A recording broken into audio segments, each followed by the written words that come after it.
जैसे कि हुँ, आप एक बार मुझे कन्फर्म कर सकते हैं कि जो मुझे मैं आपको बोल रहा हूँ, क्या वो आपको आवाज़ आ रही है उसकी या नहीं? और मैंने एक व्हाइट बोर्ड आपके साथ शेयर किया है, आप मुझे चैट बॉक्स में लिख के बता सकते हैं कि आपको व्हाइट बोर्ड भी विज़िबल है और मेरी जो वॉइस है, वो भी आपको विज़िबल है। एक तरीके से क्या है, ऐसे करने से कन्फर्म हो जाता है कि भई जो चीज़ें हम कर रहे हैं, वो आपको विज़िबल है या नहीं। नहीं तो ऑनलाइन क्लास का कोई पर्पज़ ही नहीं रह जाता। मैं आपका बिल्कुल टाइम वेस्ट नहीं करना चाहता इन चीज़ों में। लेकिन एक बार कन्फर्मेशन हो जाएगी तो फिर हम आगे बढ़ेंगे, ठीक है? उबैदुल्ला, शाहिदा बानो, इन दोनों ने मुझे कन्फर्म किया है कि व्हाइट बोर्ड भी विज़िबल है और मेरी वॉइस भी विज़िबल है। वेरी गुड, चलिए आप लोगों का स्वागत है आज की क्लास में। मैं कैड एकेडमी की तरफ से आप लोगों की आज एक क्लास होगी, जिसको हम बोलेंगे रीजनिंग की क्लास। बस मैं एक बार और आपसे पूछूंगा कि जो भी कुछ मैंने इस व्हाइट बोर्ड पर लिखा, क्या वो आपको विजिबल है? कोई भी एक बच्चा कंफर्म कर सकता है, और कंफर्म करने के बाद हम उसको बिल्कुल। चलिए, वेरी गुड। तो आप देखिए, हम सारी जो है काम की बातें करेंगे, कोई ऐसी दिक्कत नहीं है। और आज हम देखेंगे कि क्या क्या चीज़ें हमें करनी है। रीजनिंग की क्लास आज हमारी स्टार्ट होगी। रीजनिंग की क्लास में आप सब लोग कहीं ना कहीं, ये एक एनरोलमेंट आया है अभी नया, उनको हम अलाउ कर दिया है, क्लास स्टार्ट हो चुकी है। हाँ, तो देखिए, ये आज रीजनिंग की पहली क्लास है और आज मैं पढ़ाऊंगा आपको कुछ नहीं रीजनिंग का। क्या आप ये सोचे हो कि आज रीजनिंग हम पढ़ेंगे और आज ही हम रीजनिंग में सब कुछ कर लेंगे? तो आज मुझे ना रीजनिंग में आपको रीजनिंग का कोई पार्ट नहीं पढ़ाना है, मैं आपको स्पेशली बताऊं। आज बेसिकली क्या है, ये एक इंट्रोडक्टरी क्लास है। आज आपको मैं एक इंट्रोडक्शन दूंगा, अपना नहीं। आप मेरे इंट्रोडक्शन को जानने की तो कोई ज़रूरत नहीं है, कैड अकेडमी को आप बहुत पहले से जानते हैं। तो आज का जो क्लास होगा वो इंट्रोडक्टरी क्लास होगा, और ये क्लास इसलिए इम्पोर्टेंट है कि चाहे आप किसी भी एग्जाम्स की तैयारी कर रहे हो, चाहे आप रीजनिंग पढ़ रहे हो, मैथ पढ़ रहे हो, इंग्लिश पढ़ रहे हो, जीएस पढ़ रहे हो, या कोई भी अपना पर्टिकुलर सब्जेक्ट पढ़ रहे हो जिसमें आपको तैयारी करनी है, तो इन सब चीज़ों के बीच में मैं आपको बताऊंगा कि जो रीजनिंग की क्लास है वो किस तरीके से आपको हेल्पफुल है। तो आप सब लोग जानते ही हैं, आप मैं चाहूँगा आज थोड़ी-सी पहले बातचीत कर लें। क्लास आज पढ़ाने का कोई काम नहीं होगा। तो मैं आपको इंट्रोडक्शन देने से पहले मैं चाहूँगा कि आप सब लोग मुझे बताएँ, एक-एक मैसेज मुझे दें और ये बताएँ कि भई आप किस एग्ज़ाम्स के लिए अभी भी प्रिपेयर कर रहे हैं। थोड़ा-सा मैं आपका एक माइंडसेट जानना चाहता हूँ। आप जितने भी लोग जुड़े हुए हैं, वो अपना एक-एक मैसेज लिखते हुए हैं। तो देखिए, आप मैसेज लिख के भेजेंगे तभी मेरा इंटरेक्शन आपसे हो पाए। अगर हम दोनों के बीच में, आपके और मेरे बीच में अगर कोई भी किसी तरीके का जो इंटरेक्शन है वो नहीं होगा, तो फिर ना पढ़ने में मज़ा आता है, ना पढ़ाने में मज़ा आता है। जब तक आप लोग मुझसे कनेक्ट नहीं होंगे, या मैं आप लोगों से कनेक्ट नहीं होऊँगा, या मैं मेरी जो लैंग्वेज है, वो बोलने का तरीका क्या है, वो जब तक आपको समझ में नहीं आएगा, तो कोई भी डिफ़िकल्ट चीज़ आपको समझानी ना बहुत मुश्किल हो जाएगी। तो जैसे मैं देख रहा हूँ, एनटीए, यूजीसी नेट और डीएसएसबी, यूजीसी नेट। हुँ, और ये जोया भी, ये कौन सी लैंग्वेज में आपने लिखा? नी टूर, अच्छा, उसके बाद लिखा एनटी, यूजीसी नेट और डीएस। अच्छा अच्छा, ठीक है ठीक है। अभी दो ही लोगों ने बताया है, और सब लोग ऐसे ही टाइम पास करने आए हैं आई थिंक। उनको नहीं पता उन्हें किस चीज़ की प्रिपरेशन करनी है। आफ्ताब, सर मैं आपकी बातें पूरी तरह समझ पा रहा हूँ। वेरी गुड, आफ्ताब साहब भी, बहुत ही अच्छी बात है। अब आप लोग मुझे ये बताइए प्लीज, जैसा कि मैंने आपसे पूछा कि कहीं ना कहीं आप लोग जिस एग्जाम्स की प्रिपरेशन कर रहे हैं, वो थोड़ा सा मुझे आइडिया दीजिए, फिर मैं आगे अपनी बात बताऊंगा आपको, ठीक है? जब हम सब लोग एक दूसरे की बात सुनने के, एक दूसरे की वॉइस को समझने के, क्योंकि क्या होता है, हर आदमी ना अलग तरीके से बड़ा होता है, उसका बात करने का तरीका और उसके समझने का तरीका ना अलग होता है। अब जैसे मैं कोई बात कह रहा हूँ, आपको वो तरीका ही नहीं पता, और जैसे आपको उसकी प्रोनाउंसिएशन का मतलब ही समझ में नहीं आ रहा कि इसको ये बोला है या ये बोला है, तो फिर डिफिकल्ट चीजें समझानी थोड़ी मुश्किल हो जाती है। तो इसीलिए मैं थोड़ी देर आपसे बात कर रहा हूँ। बात करते करते आप लोगों को फिर मैं आगे की चीजें बताऊंगा। चलिए, मैं तो जानना चाह रहा था कि आप लोग मुझे बताएं किस चीज़ की तैयारी कर रहे हैं, लेकिन मुझे सब लोगों ने रिप्लाई नहीं किया। चलिए, हो सकता है अभी मेरी आवाज़ में उतना अच्छापन ना हो कि आप लोग मुझसे बात करना चाहें, इसीलिए आप चैट बॉक्स में रिप्लाई नहीं कर रहे हैं। कोई बात नहीं, मैं कोशिश करूंगा कि आप लोगों का और मेरा जो एक कनेक्शन है वो काफ़ी अच्छा बन जाए, है ना? काफ़ी अच्छा जब हमारा कनेक्शन बनेगा तो हम फिर बहुत अच्छे से पढ़ाई करेंगे। फिर हमें सुबह 8 बजने का इंतज़ार रहा करेगा कि भई अच्छे बच्चे आने वाले हैं, वो अच्छे बच्चे हैं, वो बात करते हैं और बात करते वक़्त वो पढ़ाने का काफ़ी प्रयास करते हैं। गुड, चलिए, अब मैं आपको एक बात बताता हूँ बेसिक, ठीक है? बेसिक बात बताता हूँ, वो पढ़ाई से रिलेटेड नहीं है, वो लाइफ़ से रिलेटेड है, ठीक? लाइफ़ से रिलेटेड क्यों है मैं बताता हूँ। देखिए, सबसे पहले तो आपको ये समझना पड़ेगा कि कोई भी कॉम्पिटिटिव जो एग्ज़ाम होता है ना, कोई भी कॉम्पिटिटिव जो एग्ज़ाम कॉम्पिटिटिव एग्ज़ाम्स की ख़ासियत क्या होती है कि उसमें ना जनरली 4 चीज़ें तो कॉमन हैं ही। उन 4 चीज़ों को तो वो लेता ही लेता है। जैसे सबसे पहले वो जनरल स्टडी लेता है। कोई भी कॉम्पिटिटिव एग्ज़ाम होगा, वो जनरल स्टडीज़ का पेपर ज़रूर होगा उसमें। जनरल स्टडी बोल देते हैं उसे। इसमें current affairs, history, polity, geography, ठीक है? कॉमन साइंस वग़ैरह, कंप्यूटर वग़ैरह सब। दूसरा जो पार्ट होता है, वो आपका इंग्लिश लैंग्वेज का भी है। कहीं-कहीं पर ये लैंग्वेज हिंदी भी होती है और कहीं-कहीं पर वर्नाकुलर लैंग्वेज। वर्नाकुलर का अगर आपको मतलब नहीं पता है, तो मैं बता देता हूँ। वर्नाकुलर का मतलब होता है क्षेत्रीय भाषा। वर्नाकुलर लैंग्वेज, जैसे आप तमिलनाडु में हैं, तो वहाँ तमिल और अगर केरला में हैं, तो वहाँ पे जो भाषा बोली जाती है, वर्नाकुलर भाषा है। वर्नाकुलर भाषा का मतलब होता है क्षेत्रीय भाषा। जैसे अगर आप यूपी में हैं, तो यहाँ की क्षेत्रीय भाषा हिंदी है, ठीक है? तो इस तरीके से वर्नाकुलर लैंग्वेज जो भी है, वो एग्ज़ाम होगा उसका एक पक्का। आप स्टेट बॉडी का जहाँ भी एग्ज़ाम दोगे, जैसे यूपी में दोगे तो हिंदी का देना पड़ेगा और अगर किसी और स्टेट में दोगे तो वर्नाकुलर लैंग्वेज देना पड़ेगा और इंग्लिश तो हो भी सकती है कि वो हिंदी के साथ भी और किसी अन्य लैंग्वेज के साथ। थर्ड पार्ट जो आता है वो आता है रीजनिंग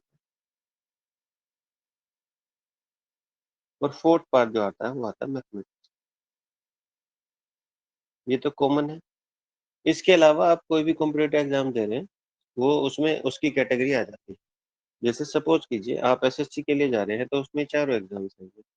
आप यूजीसी के लिए जा रहे हैं तो उसमें ये चारों चीजें आएंगी आएंगी। इसके साथ ये हो सकता है कि आपको कॉम्पिटिटिव एग्जाम्स में अपना सब्जेक्ट भी प्रिपेयर करना पड़े, ठीक है? सब्जेक्ट प्रिपेयर करना पड़े। ओके, तो जो सब्जेक्ट है आपका, चाहे वो इंग्लिश हिस्ट्री है, चाहे वो ज्योग्राफी है, मैथमेटिक्स है, उर्दू है, एनीथिंग जो भी है, ठीक। थैंक यू जो है, राइटिंग नाइस है। तो मैं बहुत अच्छा लगा मुझे। ऐसे ही जब आप धीरे-धीरे सारी चीज़ें आपको अच्छी लगें, मैं उम्मीद करता हूँ अपनी तरफ से बहुत अच्छा प्रयास करूँ आपको समझाने का। तो इंग्लिश, हिंदी वर्नाकुलर लैंग्वेज। अब आप मेरी बात को ज़रा ध्यान से सुनिएगा, अगर आप इधर-उधर ध्यान दे रहे हैं, तो प्लीज़ ध्यान से दीजिएगा, क्योंकि ये जो बात मैं बता रहा हूँ, ये दोबारा मैं आपको नहीं बताऊँ और दोबारा नहीं बताऊँगा, तो ये दोबारा शायद आपको पूरे अपने करियर में सुनने को भी ना मिले और सुनने को मिले, तो तब मिले जब आपको समझ में आए कि यार बहुत ज़्यादा देर हो चुकी है। तो बेसिकली ये 4 चीज़ें हैं, general studies, English, Hindi, reasoning और मैथमेटिक्स। ये आपकी 4 चीज़ें आपको पता है। अब देखिए किसी भी कॉम्पिटिटिव एग्ज़ाम्स को क्रैक करने के लिए जो बेसिक कॉन्सेप्ट है वो आप समझिए। देखिए दुनिया में पूरी भीड़ बढ़ी हुई है, सब जगह भीड़ है। यूपी में, बिहार में, गुजरात में, यहाँ सब लोग जब देखेंगे ना इंडिया में बहुत ज़्यादा भीड़ है, बहुत ज़्यादा बच्चे पास हो रहे हैं। आपके आस-पास ऐसे कॉलेजेस होंगे, स्कूल होंगे, इंस्टीट्यूशंस होंगे जो कहीं न कहीं हर साल कहीं 12वीं करके बच्चे निकल रहे हैं इंटरमीडिएट करके या फिर वो ग्रेजुएट होकर निकल रहे हैं, पोस्ट ग्रेजुएट होकर निकल रहे हैं। तो अब वो कहते हैं कि यार हमें कैसे पता चले कि कौन बच्चा ऐसा है जिसे हम कुछ सिखाना चाहेंगे, वो सीख जाएगा। आप मत करिए, आप अपने आप को स्टूडेंट की तरह जगह पर मत रखिए। आप अगर कोई एग्ज़ाम क्रैक करना चाह रहे हैं, जैसे सपोज़ कीजिए आप डीएसएसबी में, डी ट्रिपल एसपी में कहीं न कहीं आप टीचर बनना चाह रहे हैं। अगर आप टीचर बनना चाह रहे हैं, तो हमें ये देखना पड़ेगा कि भई हर बंदे को टीचर कैसे बना दें। हमको कहीं न कहीं ऐसा बंदा चाहिए, जो कहीं न कहीं उसे हम कोई अगर गाइडेंस दें या उसको कोई चीज़ समझाना चाहें, तो वो कहीं न कहीं उस चीज़ को समझ सके। अगर वो ऐसे बंदों को भर लें, जैसे सपोज़ कीजिए, कोई दिमाग से मेंटल है, मेंटली क्या है वो डिस्चार्ज है या रिटायर्ड है। मेंटली रिटायर्ड वो बंदे होते हैं जिनकी सोचने समझने की क्षमता खत्म हो चुकी होती है। तो आप बताइए अगर एक मेंटल आदमी को हम टीचर बना देंगे जिसमें कोई दिमाग ही नहीं है, तो ना तो हम उसे कोई ऑर्डर दे पाएँगे, ना ही वो हमें कोई रिस्पॉन्ड कर पाएगा, ना ही वो आगे बच्चों को कहीं न कहीं कुछ डिलीवर कर पाएगा। यानी कि मैं ये कह सकता हूँ, यदि किसी की मेंटल कंडीशन ऐसी नहीं है, जिसको कोई ऑर्डर दिया जा सके, जिसको कोई बात समझाई जा सके या जिसको अपने आस-पास की चीज़ों के बारे में ना पता हो, तो वो ना तो आपके काम का है, ना किसी और के काम का है। इसीलिए उसको क्या कहते हैं मेंटल या क्या कहते हैं मैड, पागल, ठीक है?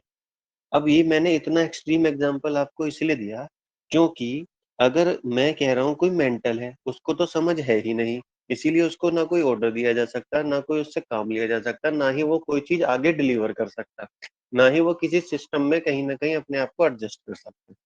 तो मैं बिल्कुल सेम बात कह रहा हूँ, आप जितने भी बच्चे पढ़ रहे हैं, यदि उनके अंदर सोचने-समझने की क्षमता नहीं है, उन्हें ये नहीं पता है कि उनके आस-पास क्या हो रहा है, यदि उन्हें ये नहीं पता है कि किसी ऑर्डर को कैसे समझना है, या उन्हें ये नहीं पता है कि जो उन्हें बताया गया है, आगे कैसे डिलीवर करना है, तो यू आर ऑलमोस्ट सेम या you are almost like a mental. आप किसी काम के नहीं हैं।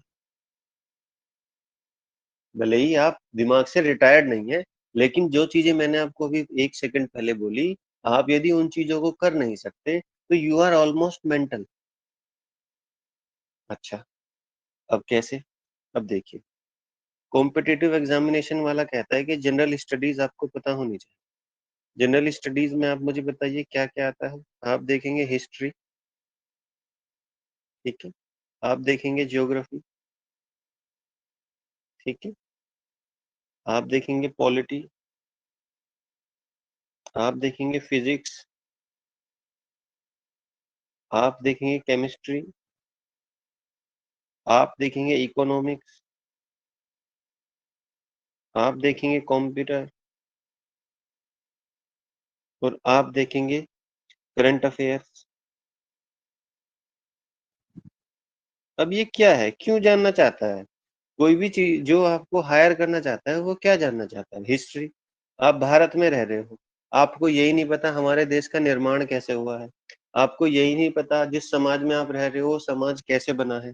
यानी कि आपको हिस्ट्री के बारे में कोई जानकारी नहीं अपने कंट्री की। जिस देश में आप रह रहे हो, आपको यही नहीं पता वो कैसे आया है यहाँ तक। तो जब आपको यही नहीं पता आप किन स्ट्रगल से निकल के यहाँ तक आए हो, तो आपकी तो कोई समझ ही नहीं है अपने देश के बारे में।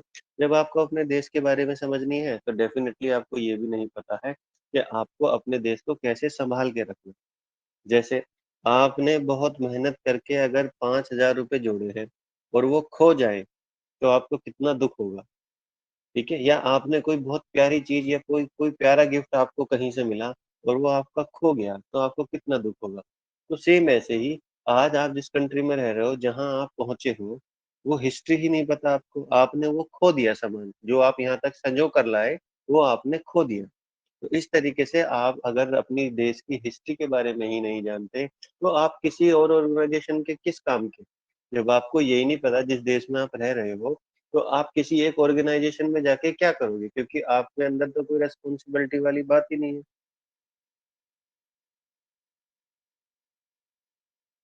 समझे?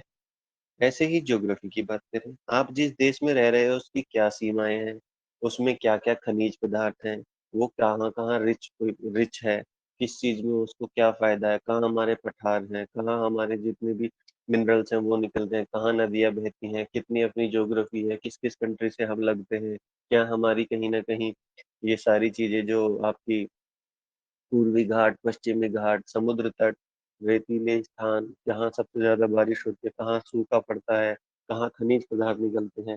आपको अपने देश के बारे में यही नहीं पता। पॉलिटी, आपका देश जो है या कोई भी देश जो है वो किस तरीके से चलता है, वहाँ पर क्या एडमिनिस्ट्रेटिव चीज़ें होती हैं, वहाँ पर किस तरीके से लोगों को गाइड किया जाता है, किस तरीके से उनको गवर्न किया जाता है, आपको यही नहीं पता। बेसिक फिज़िक्स के बारे में नहीं आपको पता। बेसिक फिज़िक्स क्यों पता होनी चाहिए? कोई कहने लगे, "अरे! 2 पहियों पे गाड़ी नहीं चल सकती है। अरे! नहीं चल सकती है, हेलीकॉप्टर हवा में नहीं उड़ सकता है।" तो आपको जब कोई भी चीज़ पता होगी कि हाँ, ये संभव है, तभी तो कोई आपका बेवकूफ़ नहीं बना पाएगा। आप केमिस्ट्री में देखें आपको बहुत सारे जादूगर आते हैं, नींबू काटते हैं चाकू से वो लाल हो जाता है, आपने बहुत सारी बार देखा होगा, हैं?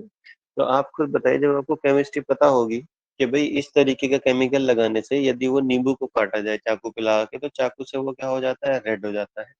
तो आपको अगर पहले से पता होगा तो आप अंधविश्वासों में नहीं पड़ेंगे, आपका दिमाग बिल्कुल कहीं न कहीं प्रॉपर काम करेगा। इकोनॉमिक्स आपके देश की इकोनॉमी कैसे चलती है, पैसा कैसे बनाया जाता है, बैंकिंग सिस्टम कैसे काम करता है, फाइनेंशियल कंडीशन कैसे चलती है, हमारे देश का बजट कैसे बनता है, जब आपकी कल को नौकरी लगेगी तो आपकी इनकम होगी, इनकम पे टैक्स कैसे जाता है, ये सब चीजें आपको नहीं पता होंगी। हमारा देश विकसित देश क्यों नहीं है, हम विकासशील देश क्यों है। आपको जब इन सारे क्वेश्चंस के आंसर नहीं होंगे तो आप अपने आप को बहुत अच्छे से डेवलप नहीं। कंप्यूटर इसमें बताने की कोई जरूरत नहीं है, आप सबको पता है कंप्यूटर क्या होता है, लेकिन आपको किसी को भी कंप्यूटर पे काम करना अभी भी नहीं आता है। आप ज्यादा से ज्यादा उसमें यूट्यूब वीडियो चला लेते हो और बहुत ज्यादा करते हो तो वीएलसी पे पिक्चर देख लेते हो। इससे ज्यादा आपको कंप्यूटर का कोई यूज नहीं आता है, मेरा मानना है ऐसा। हो सकता है आता हो, लेकिन कंप्यूटर को समझना जब आप समझ जाओगे और ये क्या क्या काम कर सकता है और आपकी ये क्या क्या हेल्प कर सकता है, तब आप देखना, आप फेसबुक और उससे आगे चलोगे ना, तो आपको पता लगेगा कि अगर आप इंफॉर्मेशन टेक्नोलॉजी या आईटी में अगर आप एडवांस नहीं है तो आगे आपका फ्यूचर बहुत पीछे रहेगा, क्योंकि आजकल तो जो बच्चे भी पैदा होते हैं ना वो दूसरे साल से पहले साल से ही मोबाइल चलाने लगते हैं। करंट अफेयर्स, आपको अपने आसपास जो चीजें हो रही है उनके बारे में जानकारी है, यानी कि आप एक उस तरीके से जीवन नहीं जीते कि जंगलों में रह रहे हैं, अब आपको पता ही नहीं है कंदमूल खाने हैं और गुफाओं में रहना है। आप उस तरीके के व्यक्ति नहीं हो, आप कहीं ना कहीं क्या करते हो, अपने आसपास होने वाली घटनाओं को ध्यान। तो अब आप खुद सोचिए, जब आप इतनी सारी चीजों की जानकारी अपने पास रखेंगे और रखनी पड़ेगी, अगर आप सोच रहे हैं ये सब चीजें एग्जाम निकालने के लिए काम आती हैं, बिल्कुल अच्छी बात है, एग्जाम निकालने के लिए काम आती हैं। लेकिन जब आप जाओगे और समाज में बैठोगे उठोगे, और जब वहां पर आपको बताया जाएगा कोई गलत बात हो रही होगी और आपको सही जानकारी होगी हिस्ट्री की, ज्योग्राफी की, पॉलिटी की, फिजिक्स की, केमिस्ट्री की, इकोनॉमिक्स की, कंप्यूटर की, करंट अफेयर की, तो कोई आपको बेवकूफ नहीं बना पाएगा।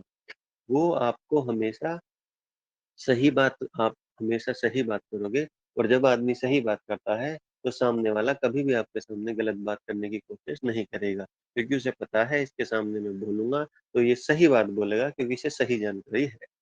इसीलिए ऐसे लोगों को ही, जिनको सही जानकारी होती है, ऐसे लोगों को ही गवर्नमेंट डिपार्टमेंट चाहता है कि वो हमारे डिपार्टमेंट में आए और हमारे डिपार्टमेंट में काम करके हमें और तरक्की की ओर ले जाए। ये जनरल स्टडी की बात है। होपफुली आपको समझ में आया होगा। बताइए, जो मैंने बात कही क्या आपकी वो समझ में आई है कि ये सब हमें क्यों पढ़ना होता है? अगर आपकी ये बात समझ में आई है तो मैं चाहता हूँ कि आप मुझे प्लीज ये अपने मैसेज बॉक्स या चैट बॉक्स में जाके प्लीज बताएं, क्योंकि जब भी तो मैं समझूंगा कि हाँ, मैं जो बात कर रहा हूँ वो आपकी समझ में आ रही है। मुझे ऐसा नहीं लगेगा कि मैं बस एक कैमरे के सामने बैठ के आपको पढ़ाए जा रहा हूँ, है ना? तो सब लोग रिप्लाई नहीं कर रहे, ये बात मुझे समझ में नहीं है। हाँ, जोया बी ने कहा है स्टैटिक जीके वाई। उबैदुल्ला कह रहे हैं समझ में आई है। शाहिदा बानो, जी मुझे भी समझ आ रहा है सर। आफ्ताब साबरी, सिर्फ 3 लोगों को समझ में आया है। ओके, चलो और प्रयास करते हैं, जो बाकी के 2 लोग बचे हुए हैं उनसे भी मैं प्रयास करता हूँ कि उनको भी समझ में आए। ठीक है, उबैदुल्ला है, शाहिद है, जोया भी है, मोहम्मद आफ्ताब है। ठीक है, तो इस तरीके से आप देखेंगे तो कहीं ना कहीं आप समझ पाए। सेकंड क्लास की तरफ चलते हैं। सॉरी।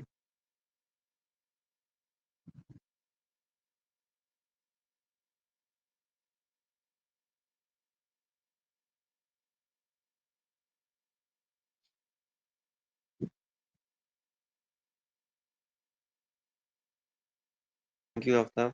मैं चाहता हूँ आपको हमेशा ऐसे ही अच्छा महसूस होता रहे। अब चलिए दूसरी बात करते हैं। अब बात करते हैं इंग्लिश की। इंग्लिश इंग्लिश की बात इसलिए जरूरी है, देखिए, पहले तो मैं आपको बता दूं, सब लोग अपनी लोकल लैंग्वेज में बात करते हैं, सब कुछ अच्छा है, कोई दिक्कत नहीं है। इंग्लिश ऐसा नहीं है कि इंग्लिश के बिना सर्वाइवल मुश्किल है, नामुमकिन है, या कोई भी ऐसी बात है। लेकिन देखिए, जिस तरीके से आज आप चीजें देखते हैं कहीं पर भी, चाहे वो इंटरनेट है, चाहे वो सोशल मीडिया है, आप देखेंगे दोनों ही जगह, हालांकि वर्नाकुलर लैंग्वेज यानी कि जो क्षेत्रीय भाषा है, उसमें कहीं ना कहीं उसमें कहीं ना कहीं सारी लैंग्वेजेस अब क्या है, आ चुकी हैं।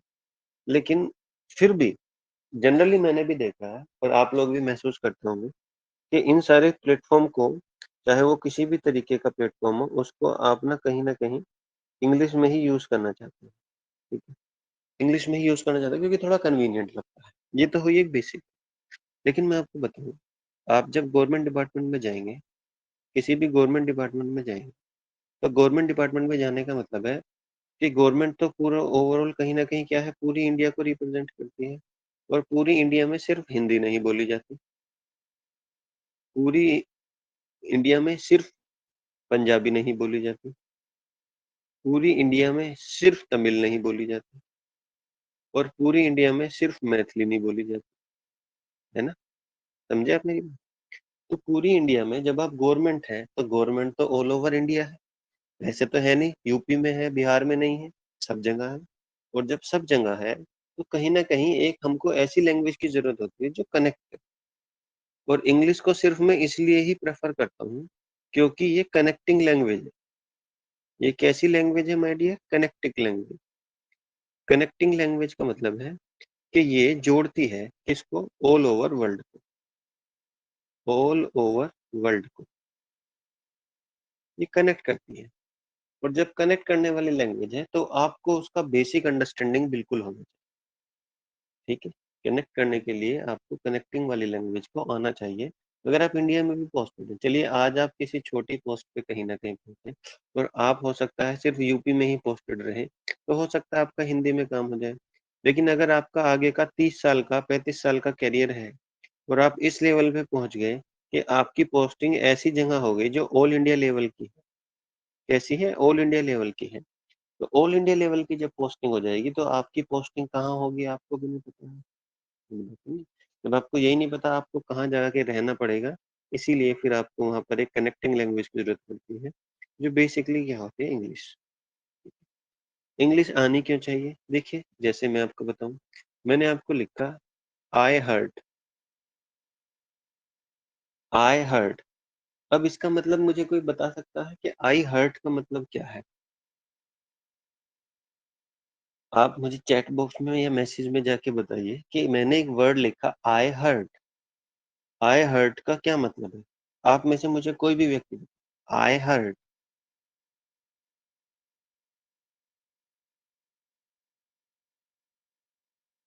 नहीं, चलिए मैं आपको थोड़ा-सा और देता हूँ।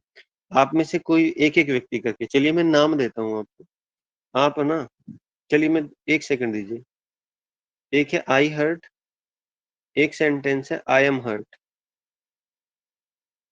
2 चीज़ें I hurt, I am hurt, ठीक है? अब मैं आप लोगों को बोल रहा हूँ, जिसको मैं बोलूँगा वो अपना माइक ऑफ करेगा और पहले वो मुझे इन दोनों बातों का मतलब समझाएगा, बाकी सब लोग ध्यान से सुनेंगे, ठीक है? चलिए, आई हर्ट, आई एम हर्ट। अब ये मिस्टर मोहम्मद आफ़ताब जो हैं ये बताएँगे सबसे पहले कि इनको इन दोनों बातों से क्या मतलब समझ में आता है। अपना माइक ऑफ कीजिए और मुझे बताइए।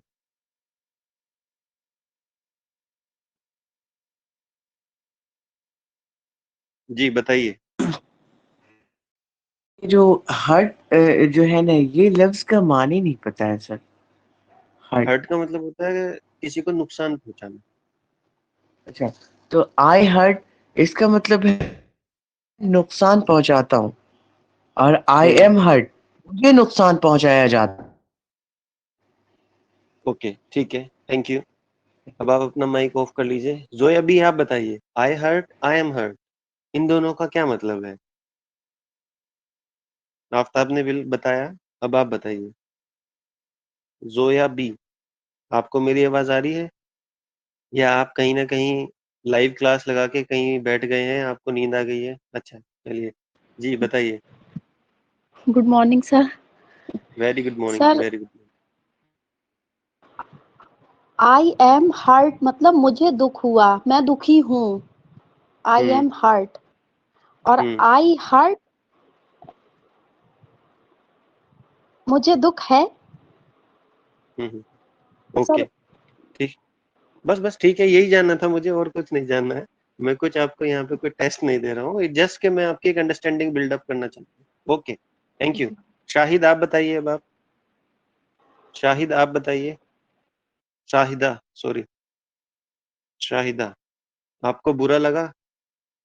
हुँ, अब आप दोनों का बताइए। माइक ऑफ करके दोनों का बताइए। शाहिदा, आपने एक का तो बता दिया है, I hurt, I am hurt. Hello, Shahida, आप शायद मुझे लग रहा है अभी व्यस्त है। ओके,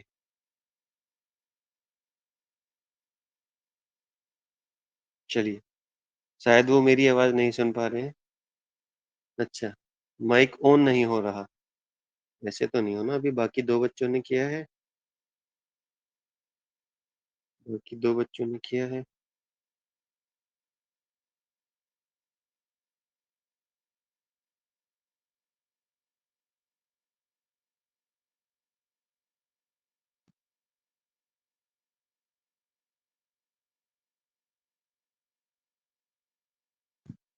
चलिए, नहीं हो रहा है। हो गया है, बताइए शाहिदा बानो। जी सर बताइए, आई दोनों का क्या हर्ट मतलब है। मतलब, सर आई हम्म। हर्ट का मतलब कि मुझे मुझे दुख हुआ, और आई एम हर्ट कि मैं दुखी हूँ। मैं दुखी हूँ। Okay, good. चलिए, आप सब लोगों ने काफी अच्छा मुझे रिप्लाई किया, काफी अच्छा लगा मुझे। ये मयंक, आप बताइए। मयंक, आपको क्या समझ में आता है ये जो दो सेंटेंस मैंने लिखे हुए हैं, I hurt and I am hurt, ये जो दो सेंटेंस आपने लिखे हैं, आप अपना माइक ऑफ कर सकते हैं, ऑन कर सकते हैं, और मुझे बता सकते हैं कि आपको इन दोनों वर्ड्स का, या ये जो दो दो सेंटेंस मैंने लिखे हैं, इसमें आपको क्या समझ में आ रहा है।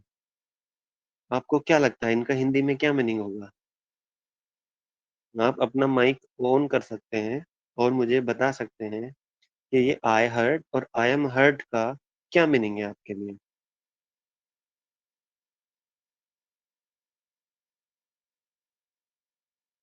मयंक, मेरी आवाज सुन पा रहे हैं आप।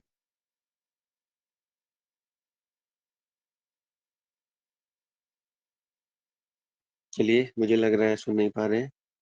ओके, तो अब आप देखेंगे, जैसे कि मैं आपको कह रहा था कि दो सेंटेंस मैंने लिखे, I hurt and I am hurt.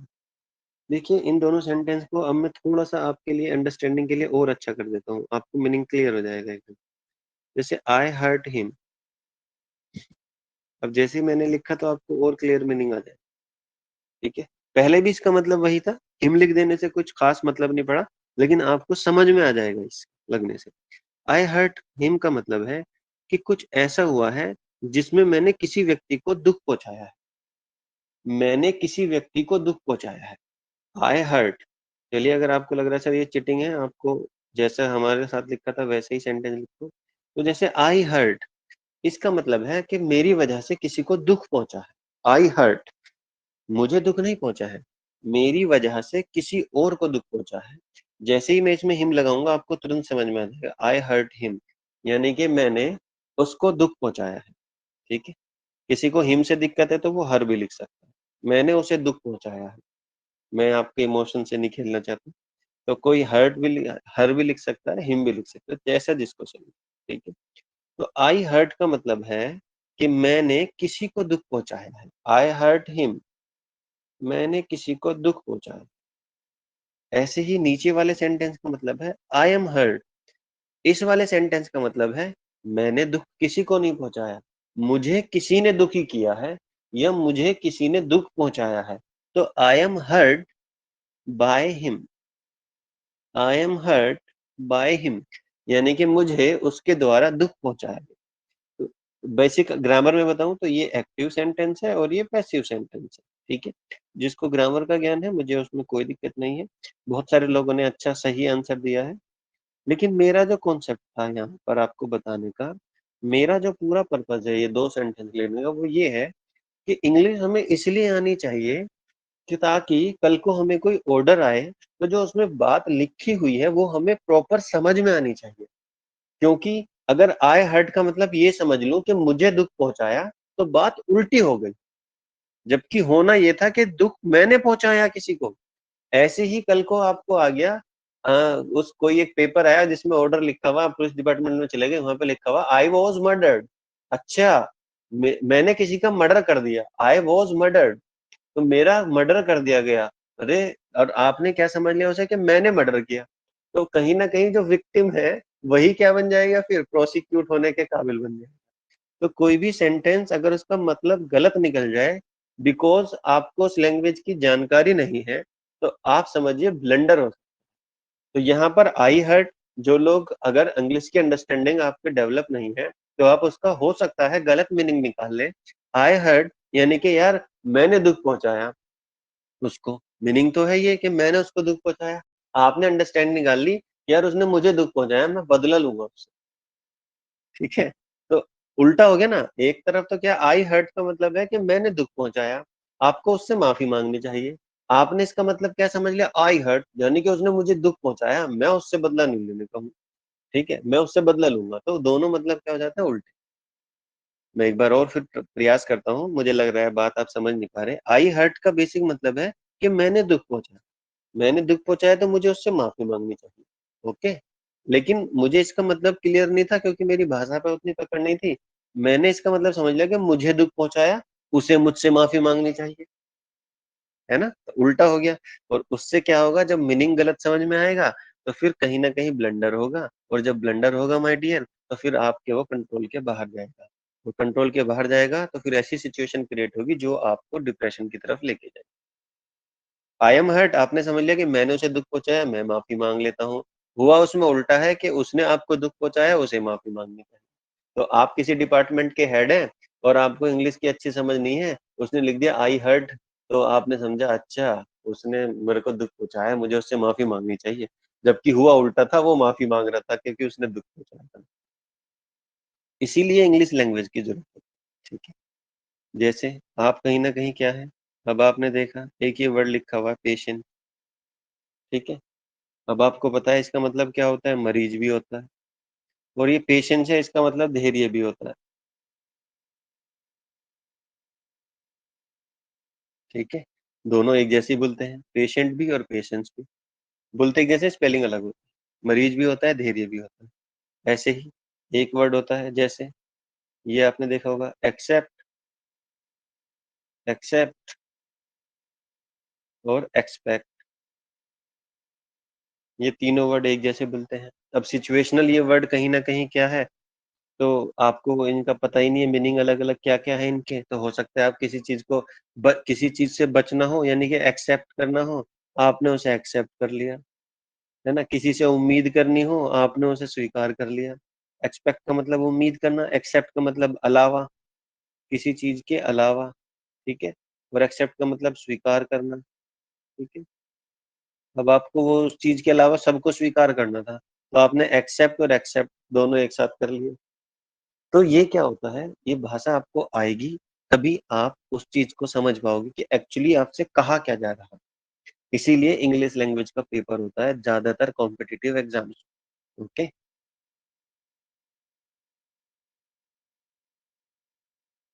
बिल्कुल सही था आफ्ताब आपका जवाब। कबूल करना सिवाय उम्मीद, बिल्कुल। मैं ये नहीं कहना चाह रहा कि आपको ये मतलब पता है या नहीं पता है ना, मैं तो आपको कॉन्सेप्ट डिलीवर कर रहा हूं। मैं ये नहीं कह रहा इतने आसान वर्ड लेके या कोई दो सेंटेंस लिख के मैं आपको जज नहीं कर रहा। आप इस बात को समझिए, प्रिंसिपल और प्रिंसिपल बिल्कुल साहिब बनो। एक का मतलब होता है आपको पता ही है जो स्कूल में होता है, और एक का प्रिंसिपल जो LE वाला है उसका मतलब होता है आपके जो सिद्धांत है। ठीक है, रूल्स जो है आपकी लाइफ के, जिसमें PLE ई लास्ट में आ रहा है, वो कहीं ना कहीं क्या होता है, वो सिद्धांत होते हैं। एक्सेप्ट, अलाउ, जो है अभी बिल्कुल।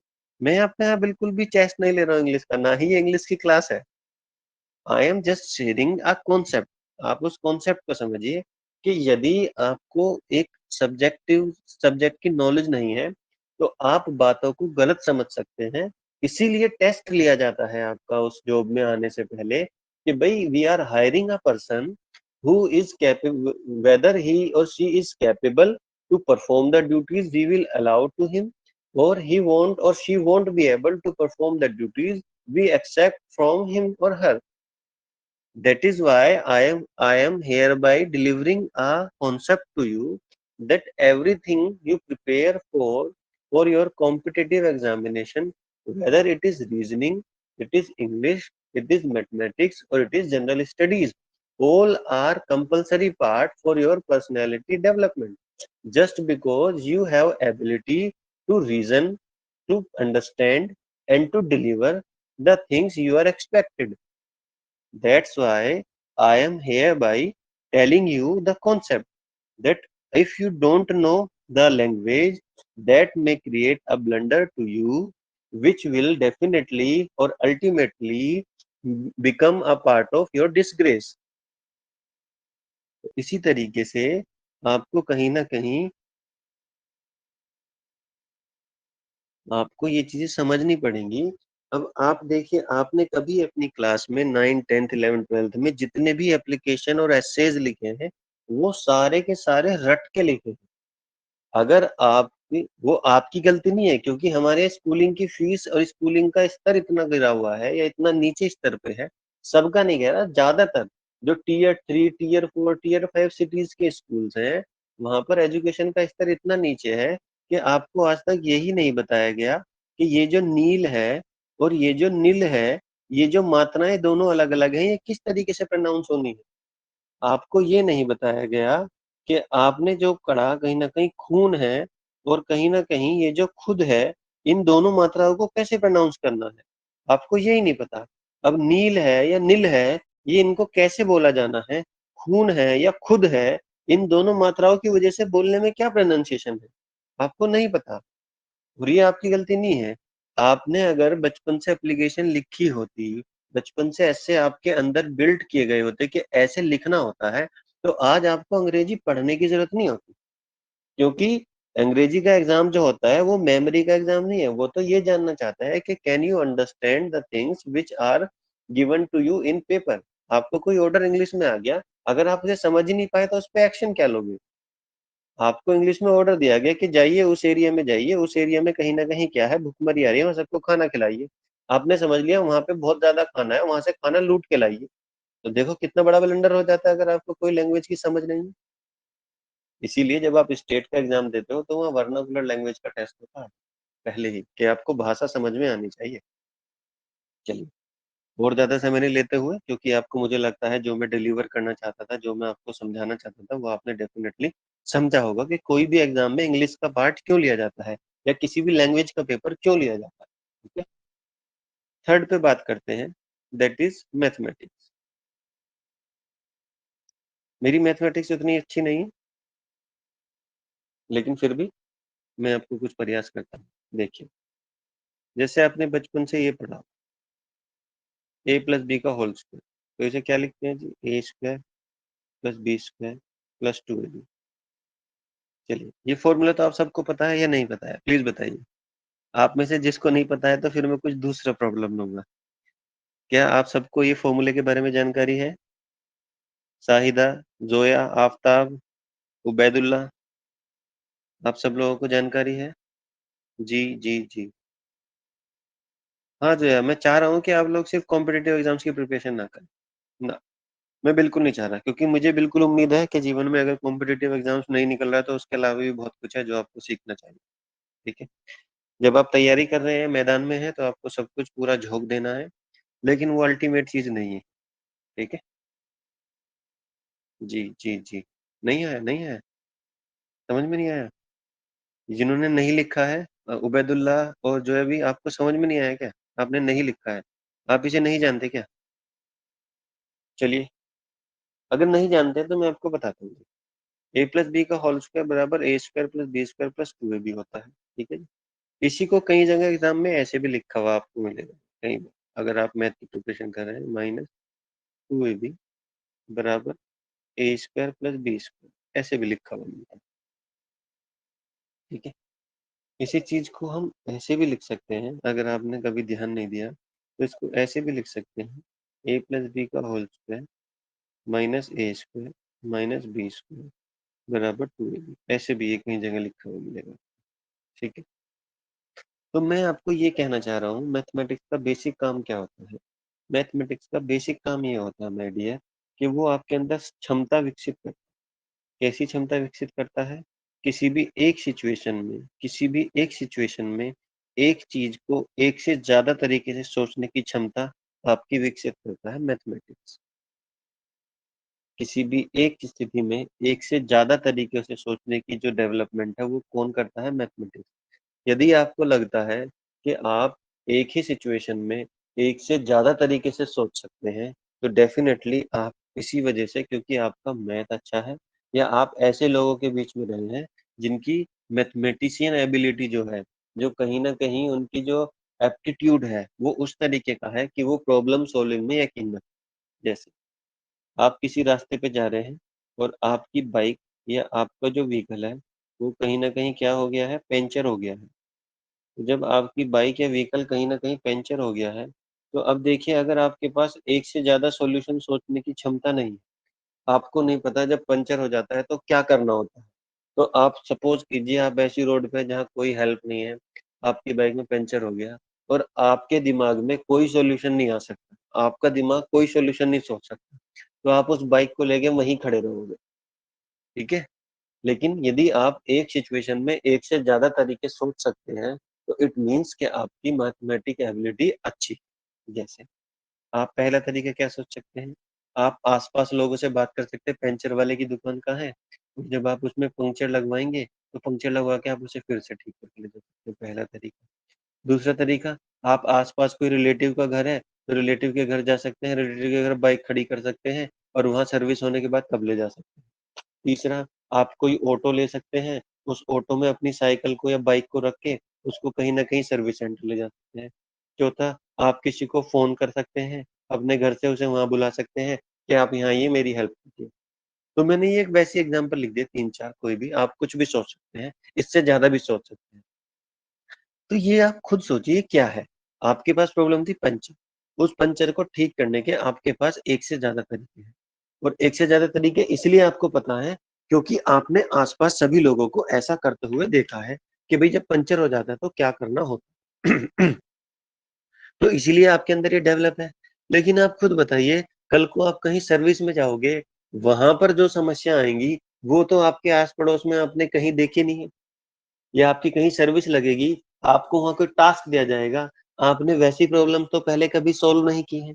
लेकिन क्योंकि आप सर्विस में अब आपको सॉल्व करनी है, तो वो आप तभी सॉल्व कर पाएँगे, जब आपका दिमाग इस तरीके से चलता होगा कि आप एक प्रॉब्लम के एक से ज़्यादा सॉल्यूशन ढूँढ सकते हो या एक ही प्रॉब्लम को आप कहीं न कहीं सॉल्व करने की क्षमता रखते हो, तो ही आप कहीं न कहीं क्या कर पाओगे, उन प्रॉब्लम्स को सॉल्व कर पाओगे। अगर आपके अंदर क्षमता ही नहीं है सोचने की, इसी स्थिति में आप एक से ज़्यादा तरीके से सोच ही नहीं सकते, आप प्रॉब्लम को सॉल्व करने की आपके अंदर कैपेसिटी ही नहीं है, तो माय डियर आप कभी भी लाइफ में आने वाली प्रॉब्लम्स को भी सॉल्व नहीं कर ये बात मैं आपको बताऊँ, ठीक है? कोई भी प्रॉब्लम्स है आप उसे सॉल्व करना चाहते हैं, यही मैथमेटिक्स की खासियत है, नहीं तो कुछ नहीं होता। आप खुद बताइए, वो कहते हैं टैन थीटा को क्या लिख सकते हैं? भाई साइन थीटा बटे कोस थीटा लिख सकते हैं। तो एक ही चीज़ को दूसरे तरीके से लिखा नहीं, यानी कि आप कहेंगे इसको यही कहते हैं। आप कहते हैं जी कोट थीटा को क्या लिखेंगे जी? आप कहो जी cos theta upon sine theta, है ना? ये लिखोगे, तो इसको ये लिख दिया, तो एक ही चीज़ को दूसरे तरीके से तो लिखा, या नहीं? बात समझे नहीं? आपसे बोल दिया जी ये है जी, ये एक्स है, ये वाई है, ये क्या है जी under root x square plus Y square है जी, ठीक है? तो आप कहोगे जी कोस थीटा है, तो जी आप कहोगे वाई बटे under root x square plus Y square, ये भी कोट थीटा है जी। है ना?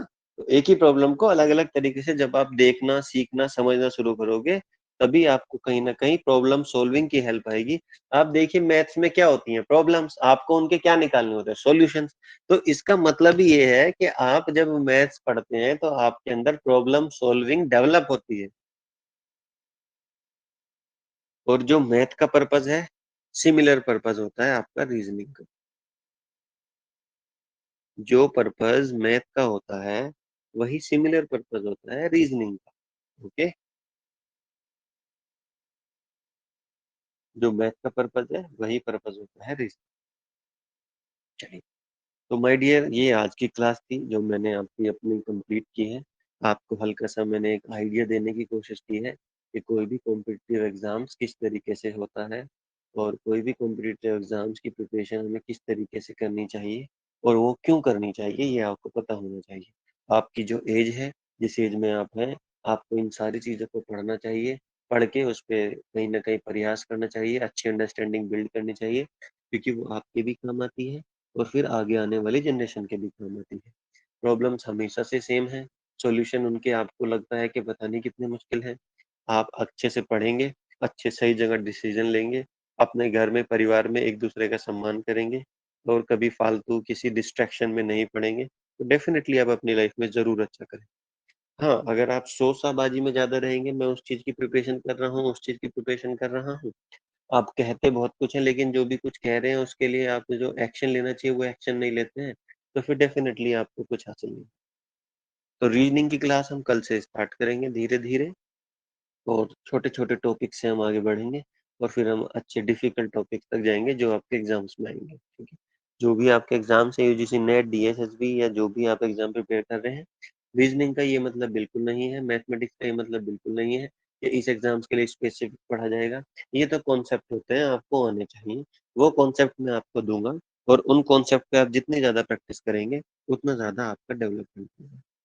तो आपको अगर कुछ कहना है तो बताइए, मैं मैसेज में आपको रिप्लाई कर देता हूँ चैट बॉक्स में। यदि आपको कुछ पूछना है, कोई डाउट है, तो भी बता सकते हैं। अदरवाइज मैं क्लास को यहीं पर एंड कर रहा हूँ कल तक के लिए। आपको कोई मैसेज हो तो आप मुझे चैट बॉक्स में लिख सकते हैं।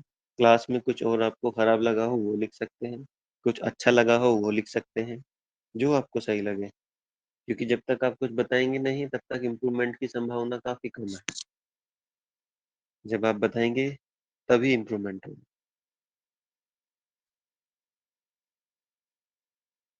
शाहिदा, आफ्ताब, उबैदुल्ला, जोया बी, सब क्लियर है? आपको कोई डाउट, कुछ क्वेश्चन, कुछ भी आप पूछना चाहें? थैंक यू आफ्ताब, आपकी क्लास काफी बेहतर रही। शाहिदा बानो, नो डाउट, जो मैंने आपको समझाया वो आपको समझ में आना चाहिए, जो मैं आपको डिलीवर करना चाह रहा था। Everything is clear. Shahida, Zoya बी जी, क्लियर है? Okay, thank you my dear. अगर आपको फिर भी दोबारा से देखना हो तो इसका रिकॉर्डेड वीडियो आपको मिल जाएगा रिकॉर्डेड वाले सेक्शन में, वहां से आप दोबारा देख सकते हैं, कोई इशू नहीं। क्लियर है बिल्कुल। उबैदुल्ला, आपको मुझे लग रहा है शायद टेक्स्ट बुक काम नहीं कर रहा है, आप टेक्स्ट लिख नहीं पा रहे हैं आई थिंक। चलिए, गुड। ओके माय डियर, आज की क्लास हम यहीं पर खत्म करते हैं, मैं कल मिलूंगा आपसे 8 बजे। तब तक के लिए गुड डे। Thank you.